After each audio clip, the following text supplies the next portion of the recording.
Ini macam anak-anak, kok sudah bintang 2 kok kayak begini, saya bilang gitu. Lebih mudah lagi saya patahkan. Kenapa? Kalau sudah dilecehkan di Magelang oleh Joshua, kenapa ibu masih kecentilan foto siapa namanya, foto almarhum, fotonya dikirim ke adiknya? Ada nggak wanita yang sudah dilecehkan atau diperkosa masih kecentilan memoto pemerkosanya lalu dikirim pula ke adiknya? Kamu nggak mau datang ke sini bantuin kakaknya katanya, bantuin melecehkan maksudnya. Dan Irjen Pol macam apa? Kadif Propam macam apa menyuruh yang sudah memperkosa istrinya mengawal dari Magelang ke Jakarta? Kalau terjadinya tindak pidana di Magelang, kenapa tidak lapor di Magelang? Kan tinggal perintah, dia kan Kadif Propam, polisinya polisi, tinggal perintah di Dirtipidum Jawa atau Kabid Propam Polda Jawa Tengah, tangkap istri saya sudah dilecehkan atau diperkosa, kan tinggal begitu. Lah kok ini ibu ini masih rajin WA-WAan sampai detik-detik terakhir dia dibantai? Artinya bohong.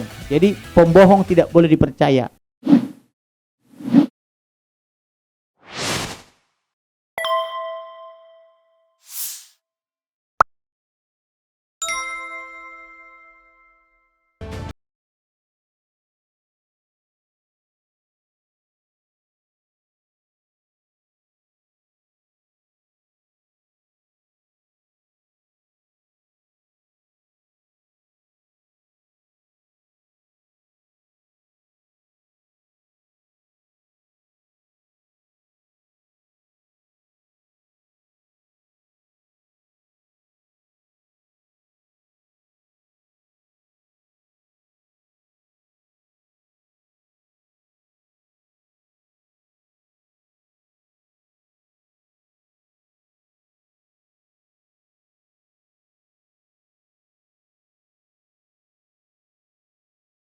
Kemudian Baradae katanya menembak dengan Brigadir Joshua.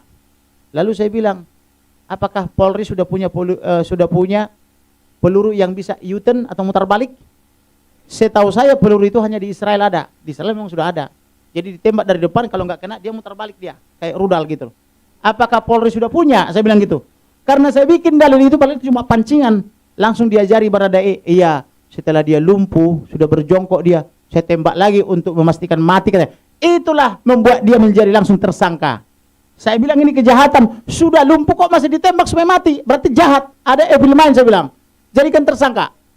Gitu. Karena tugas polisi itu bukan membunuh, tapi melumpuhkan. Dan saya bilang ini execution style. Ini hanya pengecut yang melakukan pembunuhan seperti ini. Jadi orang sudah berjongkok, tapi ditembak lagi kepalanya sampai tembus ke hidung. Dengan sudut tembak 60.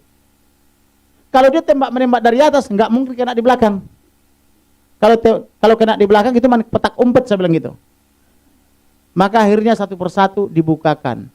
Tadinya dibilang pelecehan terjadi ketika baru pulang dari Magelang karena suaminya pergi PCR katanya. Saya langsung patahkan. Pak, saya ke Mabes Polri sampai hari ini gratis PCR di lantai 4. Padahal saya bukan anggota Polri. Kenapa kok pejabat utama Polri harus kecentilan pergi ke tempat PCR? Orang tamu aja dikasih gratis kok. Bahkan dia dulu ketika Dirtipidum Polri, dia ngasih gratis itu di lantai 4. Karena Ferdy Sambo kan mantan Dirtipidum. Saya setiap kali ke sana itu dicolok hidung saya gratis. Gak bayar, langsung keluarnya hasilnya seketika oleh tenaga nakes. Kok sekarang jadi pejabat utama Polri harus pergi PCR? Ini alibi yang tidak masuk akal saya bilang. Akhirnya terbuktilah bahwa Ferdy Sambo bersama istrinya sama-sama di rumah dinas itu. Akhirnya laporan mereka pun saya minta dihentikan. Itu hoax saya bilang.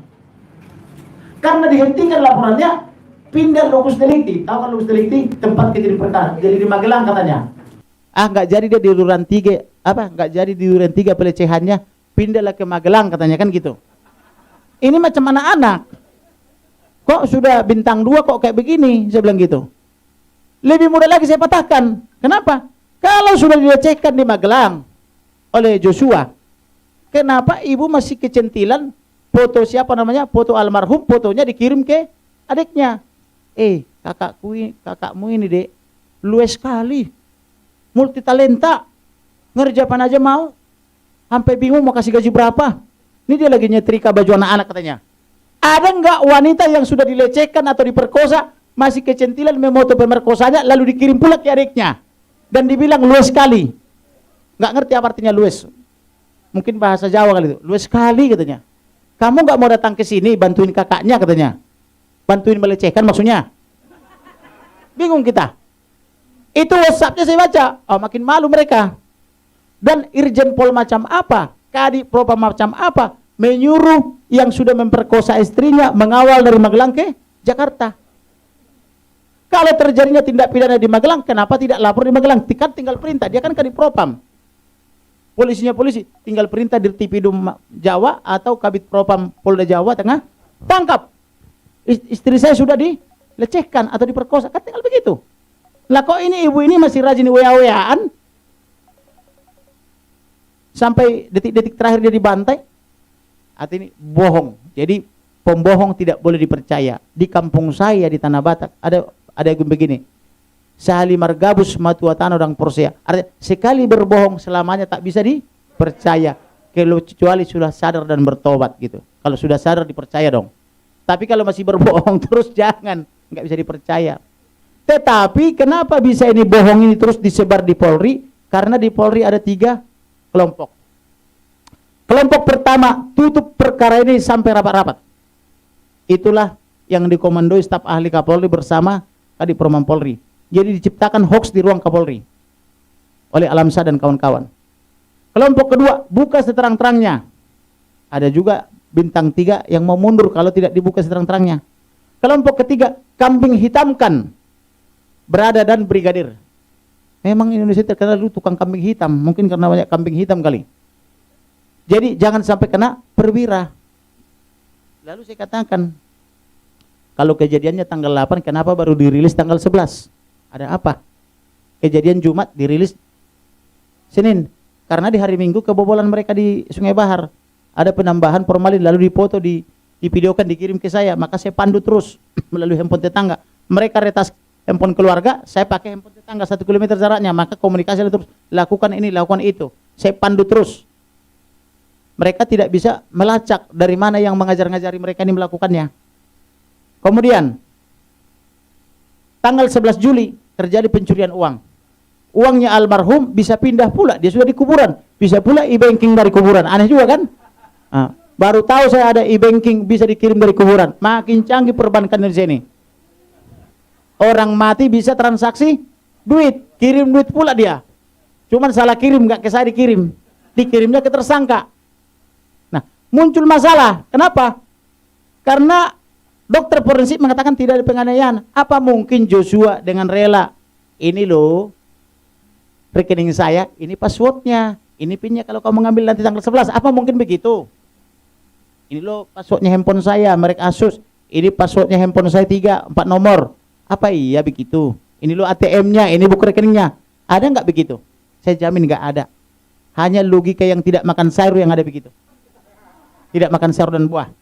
Yang benar dianiaya dulu, disiksa dulu. Maka diminta passwordnya, dipatahin jarinya misalnya. Kasih nggak passwordnya? Patahin lagi. Akhirnya kesakitan, kasih gitu kan. Kalau itu logis. Karena itu teori psikopat. Psikopat itu menikmati kekejian.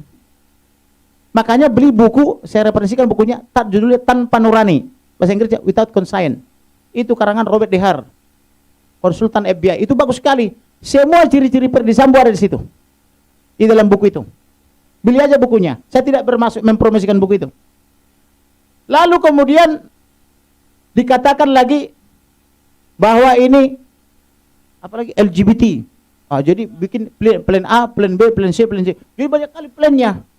Yang membuat plan sudah mundur. Tapi orang ini lakonin terus plan itu. Termasuk oleh rekan saya, rekan advokat Empatra. Gitu loh. Jadi ini yang terjadi.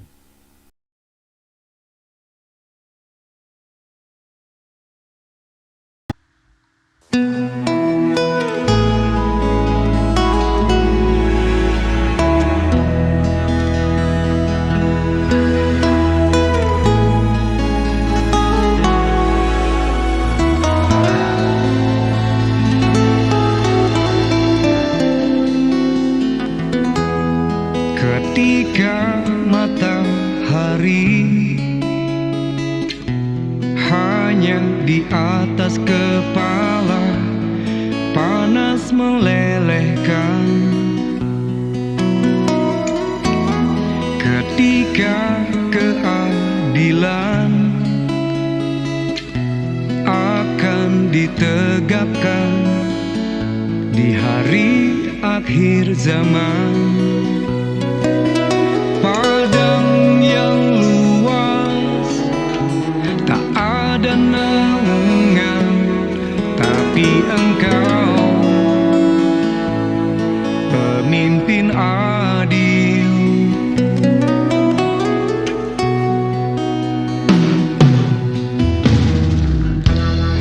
Setiap manusia adalah khalifah di muka bumi ini.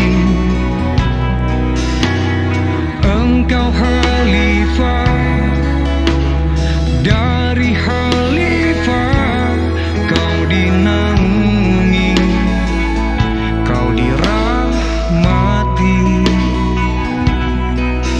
Tapi engkau khalifah, dari khalifah kau dinaungi, kau diselamatkan. Oh,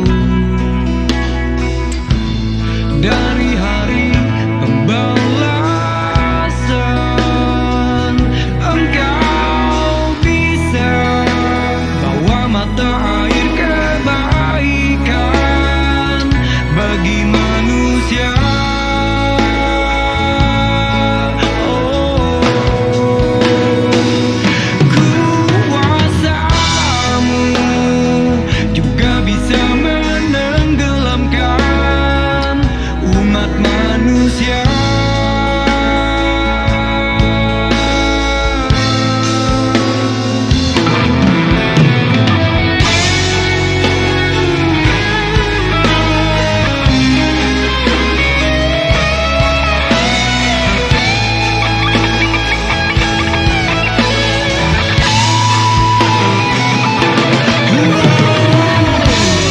Tak ada bahteramu, tak ada penyelamat, maka adillah kau pemimpin.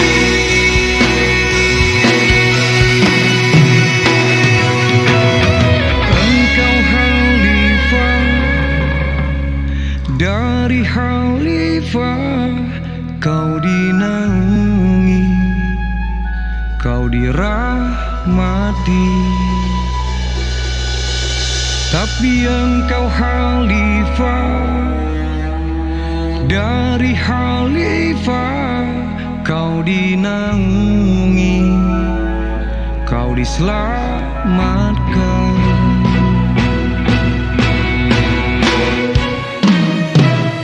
Engkau bisa bawa mata air kebaikan bagi manusia.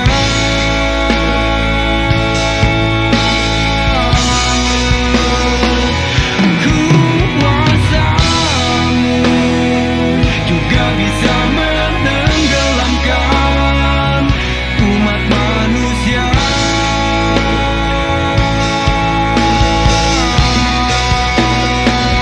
Engkau bisa bawa mata air kebaikan bagi manusia.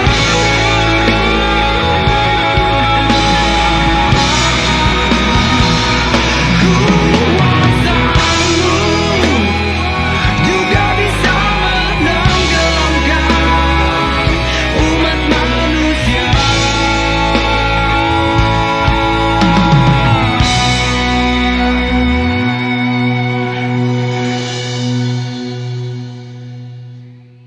Tapi engkau khalifah, dari khalifah kau dinaungi, kau diselamatkan.